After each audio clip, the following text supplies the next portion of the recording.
안녕하세요. 종종 다른 분들 사연 들어보면서 헉, 세상에 이런 일이? 그러면서 살았던 평범한 30대 여자입니다. 재작년 이혼하고 아이 혼자 키우는 아이 엄마이자 워킹맘이기도 하고요. 사는 곳은 서울이고 이혼 후에는 그냥 친정 부모님과 살고 있습니다. 아이가 아직 어려 몇 년간은 부모님 도움을 받기로 했습니다. 저는 3년 만에 이혼했어요. 잘 살았으면 좋았겠지만 끝이 이래서 부모님께 죄송할 뿐이죠.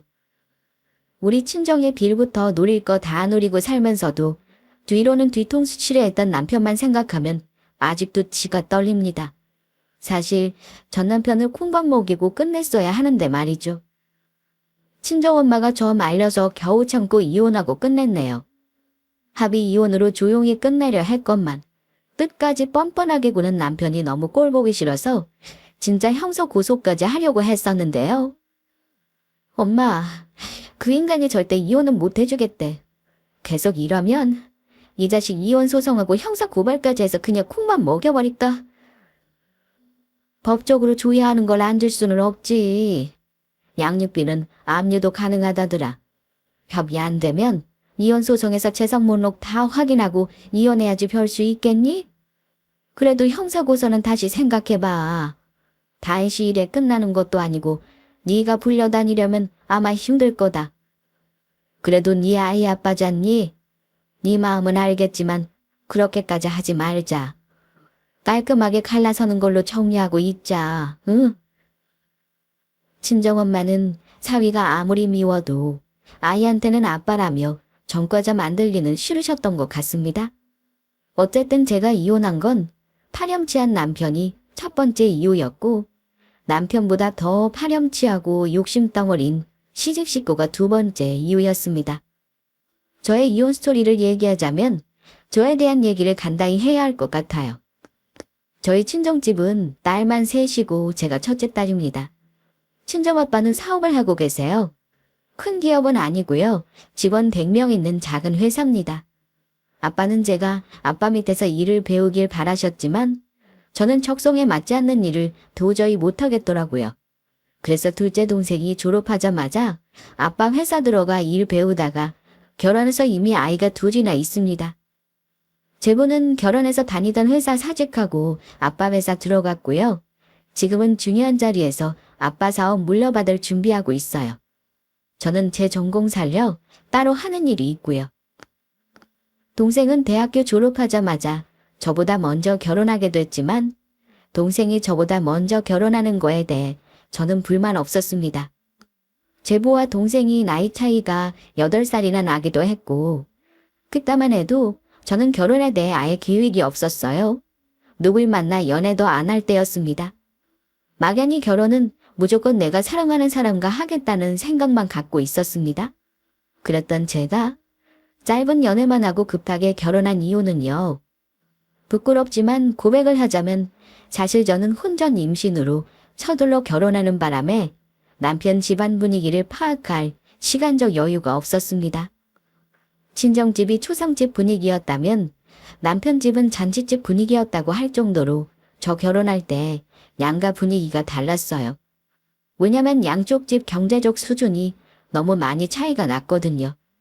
덕분에 결혼할 때부터 친정엄마 한숨소리 들어가며 등짝 후드려 맞고 결혼했습니다.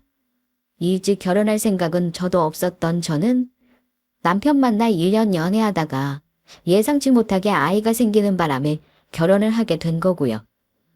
처음에 양쪽 부모님에게 임신 사실 알리고 결혼하겠다 했을 때 저희 집에서는 결혼을 시키고 싶지 않아 하면서도 결혼하지 말라고는 못했어요. 이미 생겨버린 생명을 없애버릴 용기도 저한테 없었고요. 급하게 결혼하느라 제가 남편에 대해 몰라도 너무 몰랐었죠. 결혼 전에는 버젓이 직장도 다녔고 성실한 줄만 알았는데 결혼하고 나서 알게 된 남편은 전혀 생각과 다른 사람이었습니다. 결혼하고 얼마 되지도 않아 어렵게 들어간 회사를 너무나도 쉽게 관두는 바람에 해서 저랑 결혼 초부터 많이 싸웠어요. 시작은 남편이 다니던 회사를 멋대로 관두면서부터였습니다. 배가 점점 불러오던 결혼 초에 저랑 상의도 없이 회사를 관두고 와서는 아주 당당하게 말하더라고요. 여보, 나 회사 그만뒀어. 밑도 끝도 없이 회사 관뒀다는 말부터 들으면 누구라도 놀랄 겁니다. 갑자기 회사를 그만두다니. 난데없이 무슨 일이야. 나랑 한마디 상의도 없이 마음대로 관두고 나서 통보만 하는 거야. 대체 이유가 뭔데 그래? 당신이 지금 회사를 맘 편히 그만둘 때는 아니잖아. 상사가 마음에 안 드는데 그럼 어떻게 해? 초반부터 나한테만 엄청 뭐라 그러는 사람인데 요즘 하도 트집 잡고 열받게 하길래 그냥 때려치웠어. 내가 쉬면서 천천히 일 찾아볼게. 계속 백수로 있겠다는 것도 아니니까 시간을 좀 줘. 당신 버는 돈으로 우리 두 식구 굶고 사는 거 아니잖아. 먹고 살고 할 문제가 아니잖아. 다니던 회사를 아무 의논 없이 쉽게 그만둔다는데 내 상식으로는 이해가 안 가서 그래. 다른 회사 가서 마음에 안 들면 또 때려치울 거야? 그러면 생활이 되겠냐고. 아이 참, 잔소리 그만해. 내가 다 알아서 한다잖아. 당신은 왜 남자 기를 죽여? 이럴 때 더 잘되라고 위로해주고 기운내라 말은 못해줄 망정. 당신이 회사를 피치 못할 사정으로 잘렸다면 또 몰라. 근데 인간관계 하나 관리 못해서 제발로 회사 나온 사람한테 위로? 웃기는 소리 말어. 걱정 마. 이제 못하면 내가 우리 어머니 식당에서 음식이라도 나눌 테니까. 시댁은 식당을 하시는데 그냥저냥 먹고 살만 하세요. 남편은 취직을 못하면 시어머니 식당에서 일이라도 하겠다며 큰 소리를 치고 자칭 취업 준비, 타칭 백수 생활을 시작했습니다. 입장을 받고 만약 제가 배우자와 상의도 없이 직장을 마음대로 관두고 백수 생활을 한다면 집안일이라도 열심히 할 것 같아요. 그런데 제가 임신한 몸으로 출퇴근을 하는 게 얼마나 힘든지 모르는 건지 집안일을 거의 하지도 않았습니다. 집에 있으니까 자기가 해먹은 것만이라도 치웠으면 좋겠는데 저녁에 오면 하루 동안 설거지가 왕창 쌓여 있었고요. 심지어 저녁은 저 올 때까지 손가락만 빨고 기다리고 있었습니다. 저더러 밥 해달라고 말입니다. 그런 남편이 솔직히 예뻐 보이겠나요? 전혀 아니죠. 그러니 매번 저는 잔소리를 하느라 바빴고 그게 듣기 싫은 남편은 방어적인 태도로 나오면서 서로 싸움이 되었고요. 한 석 달을 그렇게 살다가 도저히 못 참겠더라고요. 남편은 들고 가봐야 소용이 없을 것 같아 시댁에다 남편의 실직 사실을 알렸습니다. 어머니, 남편이 회사 그만둔 지 석 달째인데 당최 돈 벌러 나갈 생각을 안 해요. 제가 돈을 버니까 아무래도 저한테 기대는 것 같아요. 어머니가 잘 팔려주세요. 저 요즘 정말 힘들어요. 집에서 청소며 빨래며 뭐 하나 저 도와주는 것도 없다고요. 제가 하소연하자 어머니는 당혹스러워 하시긴 했습니다. 뭐, 그 내 아빠 될 놈이 아직 정신을 못 차렸구먼. 아유, 내가 일단 얘기는 해보마. 나름 생각 있지 않겠니? 애도 낳아야 하는데 설마 무작정 놀 생각은 아닐 거다. 어머니는 그렇게 대답은 하셨습니다만 남편에게 따로 혼을 내시거나 타이르셨는지는 모르겠습니다. 왜냐하면 남편의 태도는 별반 달라진 게 없었거든요.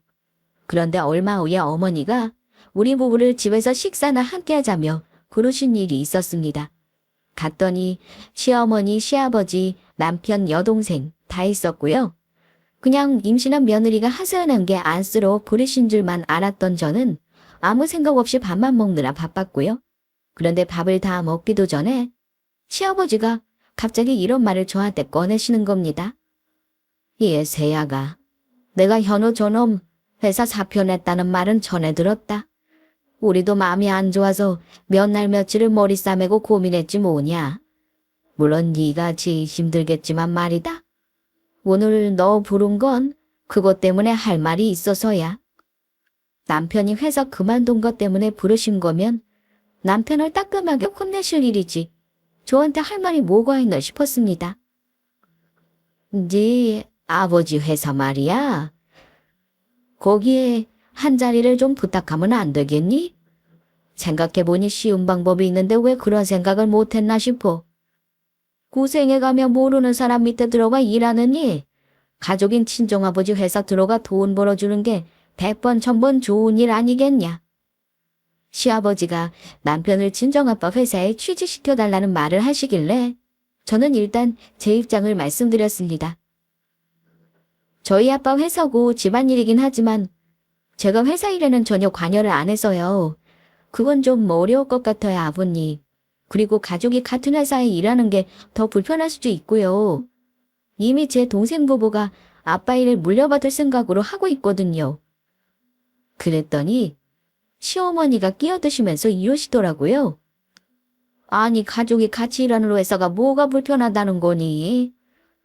가족 회사면 당연히 너한테도 지분이 있는 것이고 네가 네 몫을 챙기려면 아버지 회사에 기여를 한 게 있어야 당당한 거 아니니? 마침 네 남편이 쉬고 있으니 네 친정아빠 회사에 다니면 얼마나 좋겠니? 이런 건 우리가 말하기 전에 네가 먼저 고민했어야 하는 거다. 너는 말로는 남편 취직 걱정한다고 해놓고선 손 놓고 있었던 거나 다름없어. 이러면서 자기 아들 챙기는 말만 하시는 겁니다. 솔직히 제 입장에서는 어이가 없었죠. 그래서 다시 한번 말씀드렸어요. 친정아빠 회사는 제 적성에 안 맞아서 들어가지 않겠다는 거고요. 아빠가 회사 경영하신다고 해서 자식들에게 권리가 있다고 생각하진 않아요. 저희 부모님도 자식들에게 당연히 줘야 한다고 하시는 분도 아니시고요. 저는 남편이 저한테 기대지 말고 좋은 회사 찾아서 취직했으면 좋겠어요. 솔직한 제 마음은 이래요. 이해해 주시면 좋겠어요. 그런데 그때부터 시부모님의 표정이 사납게 바뀌시면서 어처구니 없는 말을 늘어놓기 시작했습니다. 나중에 너희 부모님 돌아가시면 재산 나눌 때도 그럴 거냐? 네 동생 다 줘도 상관없어. 멀쩡히 살아계신 부모님 재산 이야기를 꺼내시길래 그때는 저도 다소 격앙된 말투로 대꾸를 했습니다. 그건 먼 훗날 얘기고요. 저는 솔직히 부모님한테 바라는 거 없어요. 저희 부모님도 자식이라고 조건 없이 다 퍼주실 분들 아니시고요. 저는 친정아빠 회사 일보다 제가 하는 일이 좋아요. 아빠 회사에서 혜택 볼 생각 없으니까 저한테 두 번 다시 그런 말씀 안 하셨으면 하고요. 솔직히 제가 아빠 회사에 충성을 바치는 것도 아닌데 무슨 혜택을 받을 생각을 하겠어요? 그런데 어머니는 답답하다는 듯 이렇게 말씀하셨습니다. 아이고, 그래, 잘났구나, 잘났어. 네가 혜택을 안 받으면 네 남편이라도 받아야 하는 거 아니냐? 만약에 네가 지금 다니는 회사 안 다닌다고 했으면 네 아빠가 분명히 네 자리 하나 마련했을 거 아니니? 그 자리 네 남편 준다 생각하면 될 것을 뭐 그리 어렵게 생각하니? 계속 이렇게 미련을 못 버리시길래 딱 잘라서 싫다고 했습니다. 제가 거절을 하면서 저녁 식사 자리 분위기는 뭐 엄청 싸늘해져 버렸고요. 웃긴 건 남편이었습니다. 본인 이야기를 하는 중이고 자기 부모님이 며느리에게 어이없는 말을 하는데도 입 꼭 다물고 앉아있더라고요. 그거 보고 하도 기가 막혀서 제가 한마디 했어요. 당신 무슨 이유로 회사 그만뒀는지 기억 안 나. 남이랑 일할 줄 모르면 다른 회사에서도 일을 못하는 거야. 그랬더니 뚫린 입으로 말은 잘하더라고요. 설마 장인어른이 나를 말단 사원으로 들으시겠어? 당신은 그냥 아무 소리 말고 부탁만 해줘. 남편이 취직이 어렵다는데 그것도 못해? 그러면서 하는 말이 나는 내 위로 상사만 없으면 일 잘할 수 있어. 회사 사람들이랑도 잘 지낼 거고. 한마디로 자기를 낙하산으로 꽂아달라는 거잖아요. 오죽자는 상사질하는 사람 밑에서는 일 못하겠다는 거고요. 저는 화가 머리끝까지 나서 싫다고 했습니다. 당신이 정 우리 아빠 회사 들어오고 싶거든. 정당하게 이력서 넣고 면접 통과해서 입사해. 다시 말하지만 나는 우리 아빠한테 그런 부탁 안 해. 분위기는 엄청 안 좋아졌고 시댁에서 나올 때 시어머니는 제 인사도 안 받으셨습니다. 시어머니는 저더러 못돼 처먹은 애라고 하셨어요. 집에 와서는 말할 것도 없이 남편이랑 대판 싸웠고요. 말리지도 않고 입 다물고 앉아있던 남편이 너무 얄미워서 뭐라 했더니 본인이 뭘 잘못했냐고 오히려 큰 소리 치더라고요. 무례한 건 내가 아니고 너야.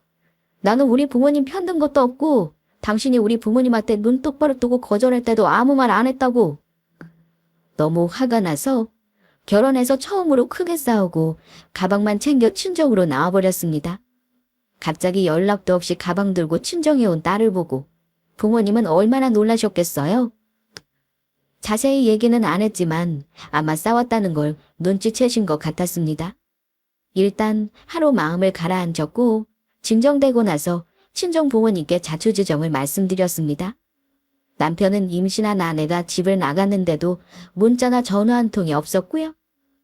사정을 모두 들은 친정 부모님은 당연히 대노하셨습니다. 무슨 이런 경우가 다 있냐고 당장 사돈 댁에 전화하겠다 하시는 걸 간신히 뜯어말렸습니다. 아빠는 사위가 실직한 것도 모자라 저한테 그런 부탁을 했다는 것 자체를 너무 못마땅해 하셨고요. 에이, 철부지 같은 놈이 오죽 소심하면 사람들하고 문제를 극복을 못해. 그런 걸로 회사 관두는 놈이 내 회사에서 잘하라는 법 있어. 아빠는 남편을 영 못마땅해 하셨습니다. 그런데 엄마는 또 생각이 다르더라고요. 열받아서 펄펄 뛰는 아빠와 저와는 달리 이런 말씀을 하셨습니다. 사돈네도 걱정이 많겠어. 네 입에는 점점 불러오고 이서방 계속 저러고 있으면 어쩐다니. 미운 건 둘째 문제고 일단 어디라도 들어가서 돈벌이를 해야 내 마음이 놓이겠다. 엄마 놔둬요. 지가 알아서 해야지. 그걸 왜 내가 걱정해야 해. 제 맘대로 회사 관두고서 수습은 나더라 하라 그래. 나 그냥 이혼할까 봐 엄마. 그랬더니 엄마가 제 등짝을 한 대 치시더라고요. 그러게 너는 조심을 했어야지. 왜 애를 먼저 가지고 이런 걱정거리를 만들어. 이혼은 나중 문제다. 일단 네 남편 저러고 놔둘 수는 없어. 여보, 이서방 그냥 작은 자리 하나 만들어주면 안 될까요? 애들 계속 이렇게 싸우게 할 셈이에요? 이러면 우리 딸 힘든데. 그냥 이서방한테 당신이 기회 한번 줘봐요.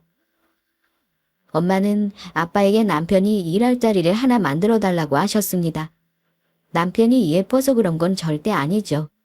다 딸인 제가 힘들까봐 시부모 부탁을 들어주려고 하시는 거 저도 잘 알고 있었습니다. 아빠는 엄마 말을 듣고 한숨을 푹 쉬더니 일단 생각을 좀 해보자. 네 제부는 정말 열심히 일하는 거 알지? 그 정도로 할 각오 아니면 아무리 장인 회사라지만 편하지는 않을 거다. 친정 부모님은 제가 친정에 있는 주말 동안 고민을 많이 하셨습니다. 일요일 저녁에 남편이 연락도 없이 저를 데리러 왔더라고요. 저희 부모님은 사위가 꼴 보기 싫으면서도 저를 집에 가라고 재촉하셨습니다.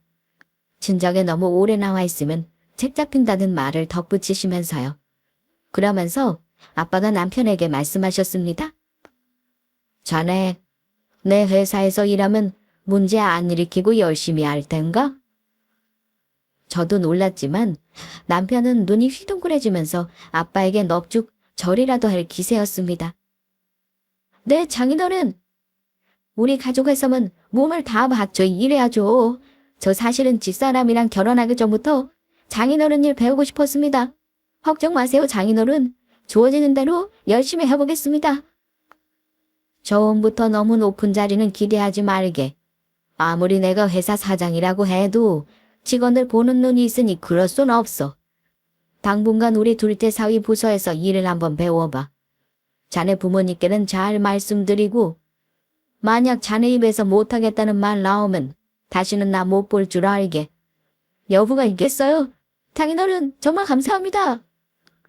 결국 친정아빠의 배려로 남편은 낙하산으로 회사에 들어갈 수 있었습니다. 저는 못마땅했지만 아빠가 저를 봐서 내린 큰 결정이라는 거 이해했고 더 이상 남편과 싸우지는 않았습니다. 시댁에서도 두말할 거 없이 좋아하셨고요. 그러면서 시어머니는 저한테 의기양양하게 이러시더라고요. 거 봐라. 너희 친정아빠가 말은 안 해도 우리 아들이 똑똑한 거 다 알고 계시는 거야. 그러니 인재를 놓치면 회사에서도 손해지 않겠니? 너는 기왕 일이 이렇게 될 거였으면 처음부터 기분 좋게 친정에 부탁할 순 없었던 거야. 아무튼 이번 기회에 너도 네 신랑 챙기는 것 좀 신경 써라. 속사정이 뭔지도 모르시면서 참 뻔뻔하다는 생각이 들었습니다. 아마 그때부터 저는 시댁과 삐그덕거리기 시작했던 것 같아요. 혼전 임신으로 결혼한 게 죄도 아닌데 늘 주눅 들어 있다가 시댁의 뻔뻔함을 겪고 나서는 굳이 내가 왜 저 자세로 살아야 하나 생각이 들었습니다. 어쨌든 아빠 회사에 들어간 남편은 처음에 제부에게 일도 배우고 열심히 하는 듯 했습니다. 아빠는 말로는 처음부터 일 배울 각오로 하라고 하셨지만 막상 남편을 말단 사원으로 두지는 않았고 중요한 일을 하는 부서에 보직을 주었습니다. 전에 다니던 직장에서의 경력도 인정해서 보수도 그만큼 챙겨주셨고요. 회사 사람들에게도 전 직장에서 중요한 일을 하다 온 사람이라고 말씀하신 게 저희 아빠입니다. 못마땅해도 딸 자식 남편이니 회사에서 잘 지내길 바라는 마음이셨을 거라 짐작합니다. 다행히 남편은 본인 말대로 성실하게 열심히 다니더군요. 정말 회사를 물려받기라도 할 기세로 말입니다. 그리고 시간이 지나 저는 아이를 낳았고 잠시 일을 쉬게 되었습니다. 저는 남편이 혹시 사고 칠까봐 제부한테 가끔 남편이 어찌 지내는지 물어보곤 했는데요. 그럴 때마다 제부는 별일 없다며 저를 안심시켜 주었습니다. 저 형 걱정 마세요. 생각보다 잘하고 있어요. 일도 빨리 배우던데요. 이러다가 형님이 저보다 더 장인어른한테 인정받을까봐 걱정이래요. 하하하하하. 제부는 남편보다 4살이나 많은데도 남편을 꼬박꼬박 존대하며 밑사람 대접을 해줬습니다. 우리 제부와 동생은 둘 다 아빠 회사에서 일하는 데다 아빠가 회사를 물려받는 게 최종 목표인 사람인 만큼 그 말을 듣고 나서 조금은 안심이 되더라고요. 아이가 2돌 지나 3돌 될 때까지 남편은 성실하게 회사 생활을 했고 저한테나 가정에 소홀한 게 없었습니다. 저는 그제야 정말 정신을 차렸구나 라고 생각했어요. 그런데 그게 잘한 게 아니라 잘한 척 하는 거란 걸 딱 3년째 되는 해에 알게 되었습니다. 평화로운 시간은 오래가지 않더라고요. 어느 날 친정아빠가 저만 조용히 오라고 부르신 적이 있었습니다. 남편에게 비밀로 하고 오라는 말에 무슨 일인가 걱정된 저는 부랴부랴 친정으로 갔습니다. 그런데 그 자리에 제부와 아빠가 같이 앉아있더군요. 아빠, 무슨 일인데 그래요? 남편이 혹시 뭐 잘못한 거 있어요? 그럼 같이 오라고 해서 혼내야죠. 그럴 일 아니니까 너만 모른 거야. 확실해질 때까지는 말 안 하고 있었는데 이제는 때가 된 것 같아서 말이다. 아빠가 말씀하시는데 불안한 기분이 들었습니다. 옆에 있던 제부가 한숨을 크게 내쉬더니 아빠 대신 말을 하더라고요. 조용, 놀라지 마세요. 실은 몇 개월 전부터 회계부서에서 얘기를 들은 데 있었어요. 우리 자금이 흘러나간 정황이 있다고요. 근데 그 일 조사하다 보니까 더 큰일이 있더라고요. 회사 자금 횡령한 것도 문제지만 아무래도 우리 회사를 기업 사냥꾼에게 팔아넘기려고 전문가를 써서 계획을 했더라고요. 이건 감사팀에서 형님 컴퓨터 뒤져서 알아낸 거라 거의 확실해요. 형님은 증거 지운다고 컴퓨터에서 지웠지만 포렌식으로 다 알아낸 겁니다. 저 형, 그냥 넘길 일은 아니에요. 이 문제 때문에 보자고 한 겁니다. 그 말 듣는 순간 머리가 아찔했습니다. 대체 그렇게까지 해서 그 사람이 뭘 얼마나 이득을 보는 건데요?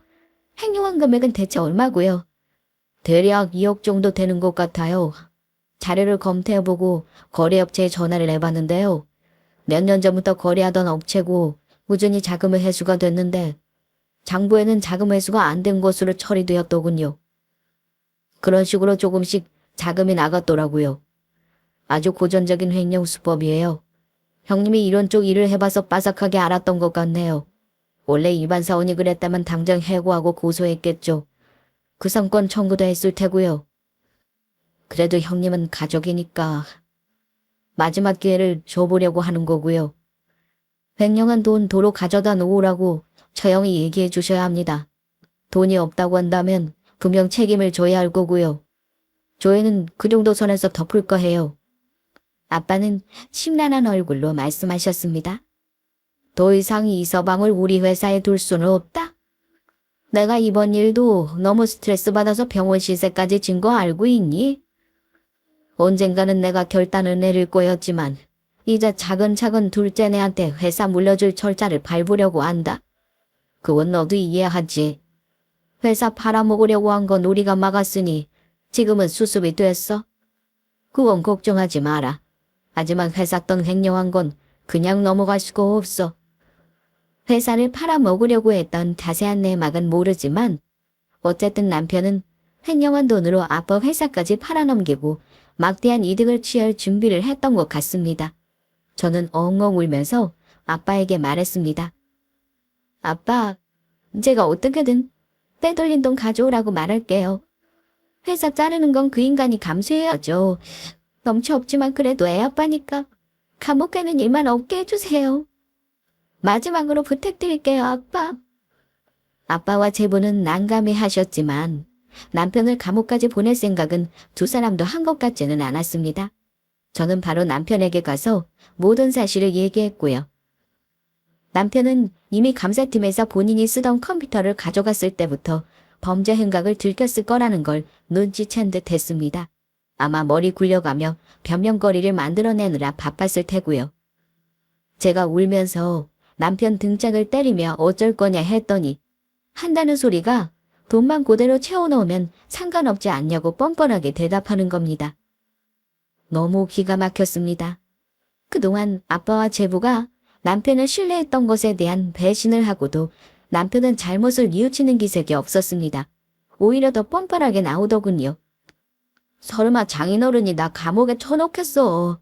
그래도 사위잖아. 나 전과자 만들면 당신은 전과자 마누라다는 거고 말이야. 그래 뭐 내가 횡령한 건 잘못이지. 그건 이미 10개라도 할 말이 없다. 그 돈은 내가 회사에 돌려놓을 거야. 그럼 나 다시 실업자 되는 건가? 이렇게 말하는 겁니다. 아으신 진짜 미쳤다. 정말 대단해. 아빠 회사 출근할 생각하지 마. 당연한 거 아니야. 철판을 깔지 않고서야 우리 아빠랑 제부 얼굴 똑바로 볼 수 있니?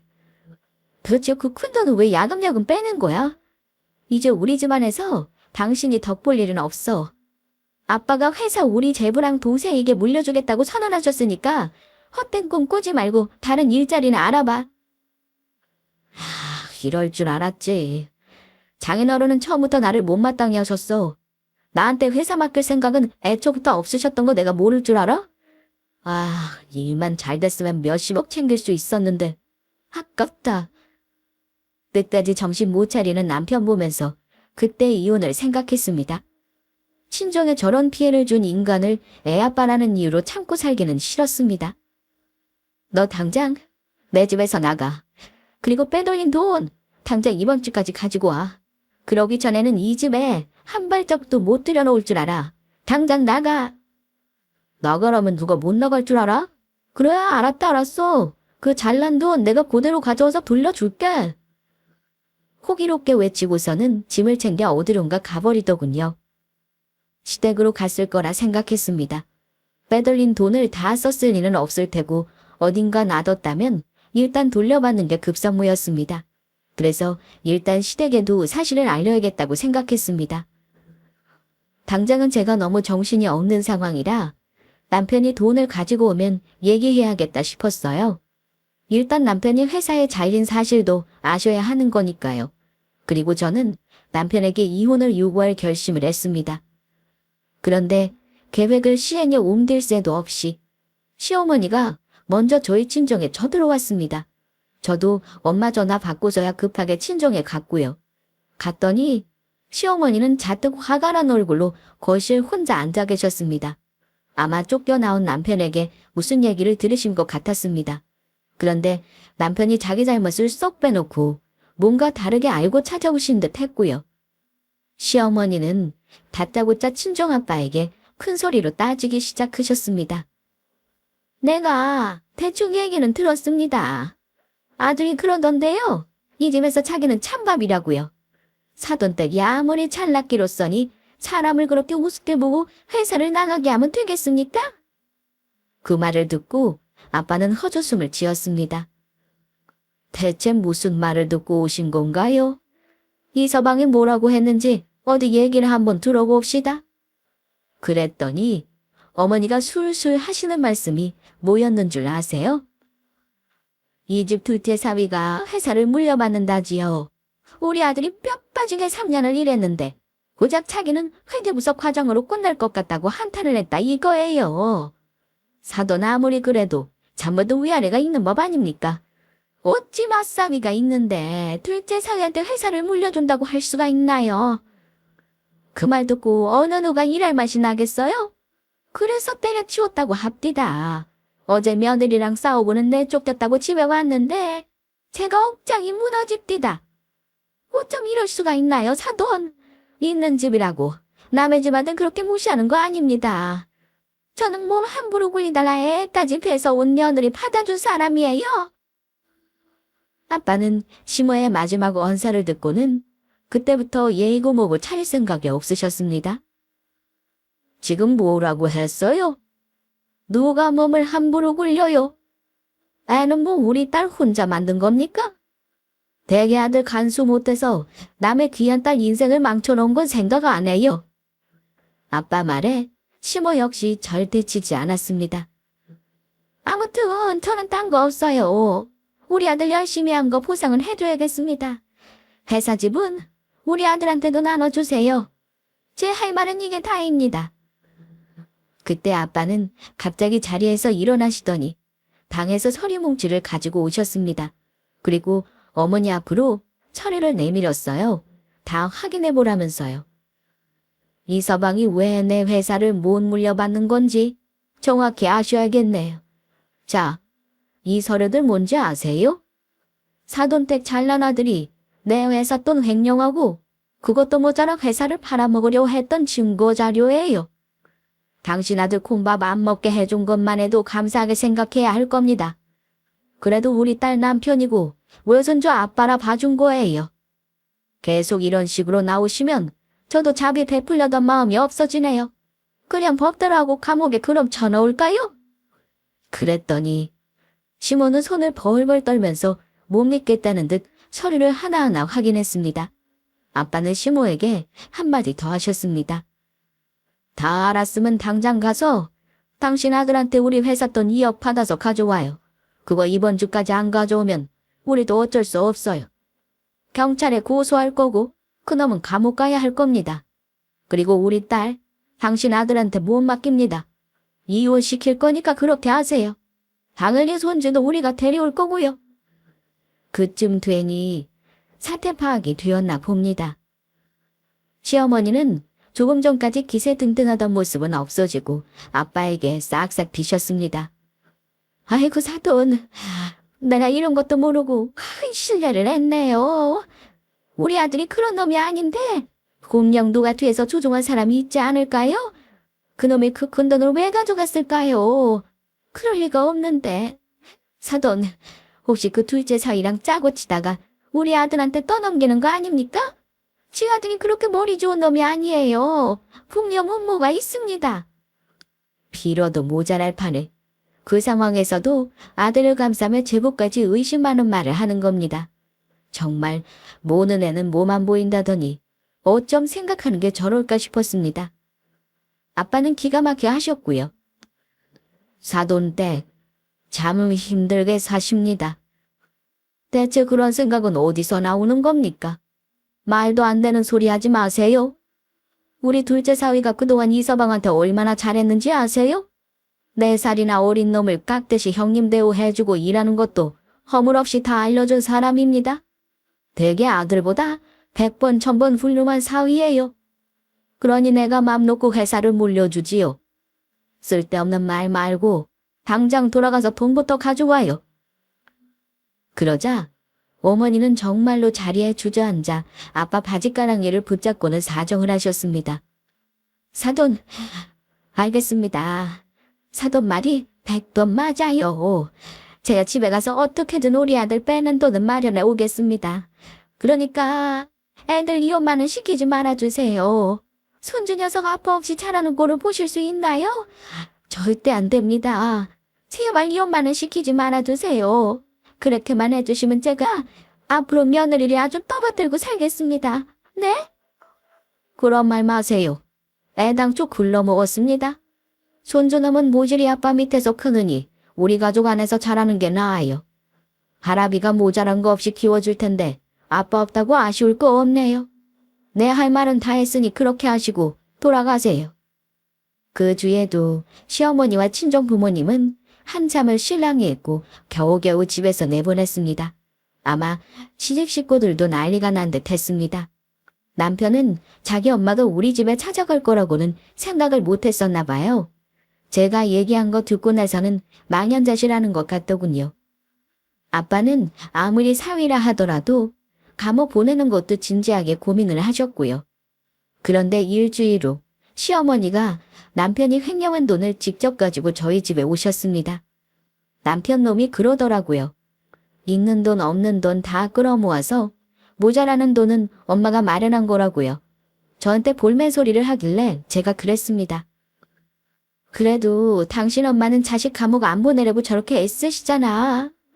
근데 당신은 끝까지 정신을 못 차리는구나. 대체 가져간 돈은 어디다 쓴 거야? 사람 써가면 작업하는데 좀 썼어. 원래 돈이 필요한 일이거든. 당신 간도 참 크다. 어떻게 감히 처방회사 돈을 빼돌려 회사를 팔아먹을 생각을 해? 당신은 구제불능이야. 우리 이혼해. 난 당신 감당할 그릇이 못 되는 사람이야. 적어도 정상적인 사람과 살고 싶어. 남편은 설마 이혼까지 말이 나오겠나 하며 설마 했던 것 같아요. 펄쩍 뛰면서 이혼 못한다고 하길래 그런 모든 사실을 다 소장으로 작성해 이혼 소송하겠다고 했습니다. 우리 부부 살던 집은 어차피 친정에서 해준 집이었고 그동안 남편이 가져온 월급이랑 제 월급으로 모아놓은 돈이 대략 1억 정도 있었는데요. 위자료 명목으로 4천 나한테 달라고 했습니다. 나머지 예금 재산은 자기 돈 낸 만큼 나누자고 했고요. 그랬더니 제가 빈말하는 게 아니라고 생각했는지 그 다음 날부터 매일매일 남편은 친정에 찾아와 구걸하고 사정하고 용서를 빌었습니다. 와서 고개도 들지 못하고 문전박대를 다 하는데도 몇 시간을 있다가 가곤 했습니다. 내가 나 잘못했으니까 용서해줘. 절대 이혼은 못하겠다. 평생 집에서 살림만 하고 살게. 당신 하라는 대로 다 하고 살게. 제발 용서해줘. 남편이 울면서까지 말했지만 저는 남편의 눈물은 그와란 악어의 눈물로 보였고 남편이 내뱉은 말은 위기를 모면하기 위한 거짓말로 들리기만 했습니다. 내 생각 변한 거 없어. 자꾸 이런 식으로 힘들게 하면 당신 법대로 처리하라고 아빠한테 얘기해버릴 거야. 내가 입 뻥긋하면 당신 인생은 그대로 끝이라고. 알겠어? 그나마 바닥친 인생 올라올 생각까지 있으면 우리 가족이 베푼 아량에 고마워하고 여기서 관둬. 남편이 제일 무서워하는 말은 이혼이라는 말보다 콩만 먹인다는 말이었죠. 제가 말 한마디 하면 그렇게 될 거라는 거 알고 있었는지 결국은 이혼에 합의했습니다. 위자료랑 재산 분할도 제가 유리하게 협의 받고요.